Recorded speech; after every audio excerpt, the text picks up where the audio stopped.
And welcome to Tiff Television for some fast laps of Thruxton in a BMW M3 with Dave. Hello Dave, pleased to meet you, sir.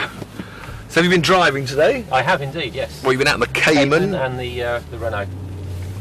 A little just single-seater? Yes. Oh, fantastic. Yeah, it was great fun. Absolutely great fun. I'm ashamed you have to limit you on the straights because we... Shaking on his fillings, Luke. Yeah. Have you been out on the racetrack before? I've only been here, I had a ride around it once 17 years ago. My father's 60th birthday bought me a present, so...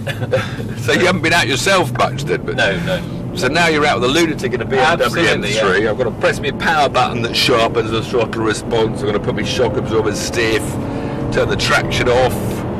They'll launch this wonderful M3 out onto this track. This old-fashioned track with the swooping curves and then the two tight bits. The first tight bit being the complex right, left, right. We don't want to use all the road, but once you start squeezing in 420 horsepower, it does get a bit frisky. So we try to leave the complex as quick as we can and head for this fantastic high-speed section that makes Thruxton so special.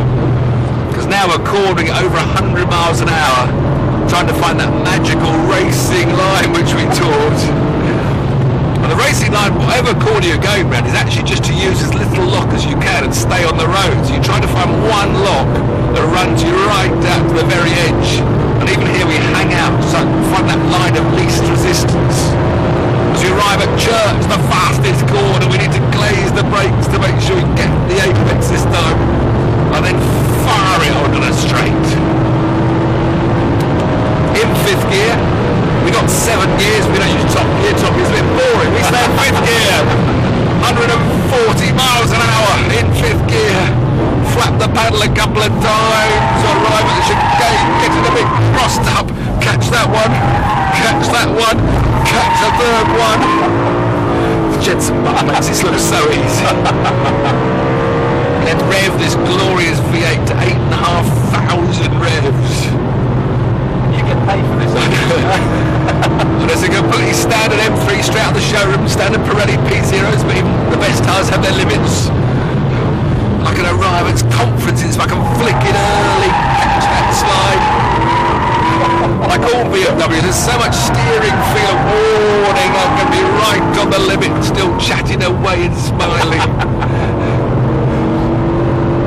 But the amazing thing, or the sad thing really, is that Grand Prix cars just outgrow tracks like this.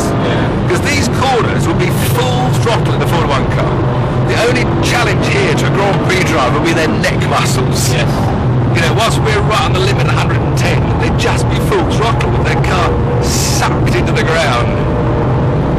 Damon Hill demonstrated that Williams Renault Grand Prix car back in the 90s, came down here at 170 miles an hour, didn't brake, didn't even lift off. He stayed full throttle through here at 170 miles an hour. Nearly crashing 150.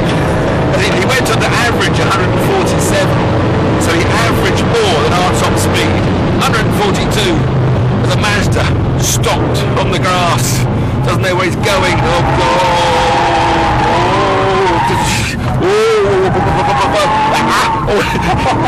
That was all the Mazda's fault. That's the thing about sequences of corners. If you get the first bit wrong, he puts the second bit wrong, and that puts the third, you know. But now after 2 laps of driving like Lewis Hamilton, my rear tyres are overheating.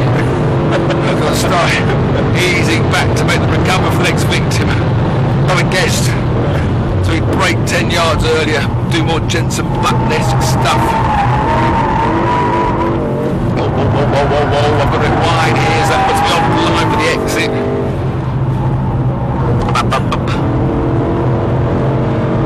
But no, Damon was full throttle from here back to the grandstand. Really?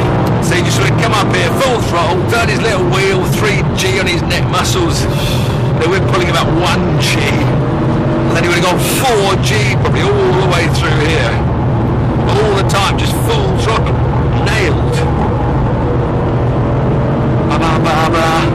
You know, luckily touring cars and superbikes, they have to lift off still for these corners.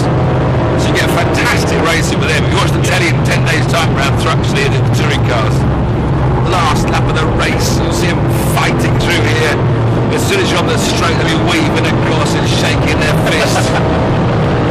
If he leads chicane the last lap, he should win the race. as long as you don't fall off trying. So you break down the inside of the last lap to hold them all out. If you lead here, you should have got the job done. Yeah. How many survived after 3 laps? Thank you very much. That's fantastic. Excellent. It's amazing what cars can do when you put an idiot behind the wheel who's been round a few times. That's amazing. Just shows you how good these cars are.